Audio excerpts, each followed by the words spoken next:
అందరికీ నమస్కారం. నేను చిక్మంగళూరులో ఉన్నాను. అక్కడ సిగ్నల్స్ ఉండవు. హోటల్కి రాగానే కొంతమంది ఫ్రెండ్స్ నాకు మెసేజ్ చేయడం జరిగింది, ఇలాగ రామోజీరావు గారు లేరు అనే విషయం. ఆయన వ్యక్తి కాదు, మహాశక్తి, ఒక వ్యవస్థ ఆయన. ఒకరోజు నేను స్టూడియోకి వెళ్ళినప్పుడు, సార్ ఈ స్టూడియో పెట్టాలన్న ఆలోచన ఎందుకు వచ్చింది మీకు అనగానే, నేను భోపాల్కి ఉద్యోగం కోసం వెళ్ళాను, నా చదువుకి ఉద్యోగం రాదన్నాడు, నేను వెళ్ళిపోదాం అనుకున్నాను. కానీ అతను మీరు మద్రాసి, మీకు ఈ ఉద్యోగాలు రావు అని చెప్పడంతో నాకు కోపం వచ్చింది అని చెప్పడం జరిగింది.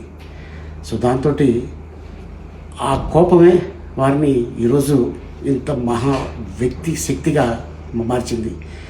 నువ్వు ఇచ్చేది ఏంటో ఉద్యోగం, నేనే 100 మందికి ఇస్తాను. ఎక్కడండి 100 మందికి, మీరు 1000 మందికి ఉద్యోగం ఇచ్చి ఉన్నారు. మీరే లేకపోతే చిన్న చిన్న కళాకారులు ఉండేవాళ్ళు కాదు.